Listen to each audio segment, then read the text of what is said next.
Hello guys, welcome to my channel. আজকে আমাদের 1000 subscriber পূরণ হয়ে গেছে, খুবই আনন্দ লাগলো। আর আমি এই 15-20 দিন ভিডিও দিতে পারিনি, আমার শরীরটা খুবই অসুস্থ ছিল।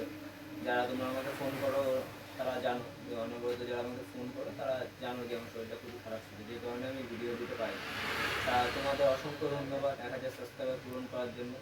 তাই যেটা আমার বলার ছিল যে তোমাদের শীতকালের পরে আমি আর আপডেট করতে পারিনি যে তোমরা কীভাবে জল টল চেঞ্জ করবে, সবই তোমাদের আগে বলে দিয়েছিলাম। আশা করি সবাই জল টল চেঞ্জ করে মাছ এখন সুস্থ আছে। তোমাদের সবার মাছ ভালো থাকলে আমার বেশি ভালো লাগে।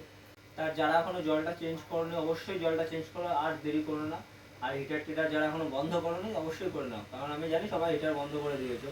আর অনেকের ট্যাঙ্কে এখন দেখবে হালকা হালকা সবুজ হয়ে যাচ্ছে।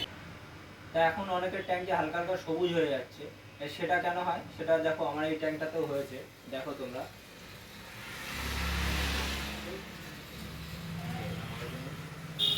তোমরা অনেকেই বলো যে দাদা আমার ট্যাঙ্কটা সবুজ হয়ে যাচ্ছে। সেটা অনেকে শীতকালে হিটার না দিয়ে লাইট দিয়ে চেষ্টা করে যাতে জলটা গরম থাকে, তা সেটা কখনো হয় না। সেক্ষেত্রে তারা 24 ঘন্টা লাইট জ্বালায়। তো 24 ঘন্টা লাইট জ্বালালে কিন্তু এরকম আলোটা চেষ্টা করে লাইট জ্বালিয়ে জল গরম করা, তো সেটা তো হয় না, উল্টে ক্ষতি হয়, জলটা সবুজ হয়ে যায়। তাই এটা জল সবুজ হলে এমন কোনো অসুবিধার কারণ নেই। জল সবুজ হলে এমন কোনো অসুবিধার কারণ নেই। তোমরা ভাবো যে জল নষ্ট হয়ে যায়, জলটা নষ্ট হয় না, ওটাতে কোনো ক্ষতিও হয় না। বেনিফিশিয়াল ব্যাকটেরিয়া থাকে, মাছে মরবে না। তবে এরকম জল রাখা উচিত না, যেহেতু শৌখিনতার বিষয়, এটা দেখতে ভালো লাগবে, বাড়ির শোভা বাড়ায়। সেক্ষেত্রে যদি তোমার বাড়ির শোভা এরকম সবুজ হয়ে থাকে, শ্যাওলা পড়ে যায়, সেটা তো ভালো লাগে না, লোকে দেখলেও ভালো বলে না। যেহেতু পরিষ্কার করে ফেলবে, পুরো জলটা ফেলে দাও, মাছটাকে আলাদা করে বালতিতে রাখো। যখন মাছটাকে নতুন জলে দেবে তখন সিজন করে দেবে, তাহলে মাছটা মরবে। তার যারা জ্যোতিষশাস্ত্রে বিশ্বাস করে তারা তো জানো যে অ্যাকোরিয়াম তাদের বলেই দেয় বাড়ির উত্তর সাইডে রাখো, সে তোমরা উত্তর সাইডে রাখলে। আর যারা যা শখের জন্য করছো তোমাদের ওটা কোনো ব্যাপার না। তোমাদের ক্ষেত্রে যেটা করণীয় উত্তর দক্ষিণ, তোমাদের যেটা ভালো লাগে, যে বিশ্বাস করো তারও ভালো, যে বিশ্বাস করো না তারও ভালো। কিন্তু রোদের সাইডে রাখবে না, জানলার সাইড দিয়ে রোদ এসে যেন ডাইরেক্ট অ্যাকোরিয়ামে না পড়ে, তাহলে কিন্তু মাছ ক্ষতি হবে।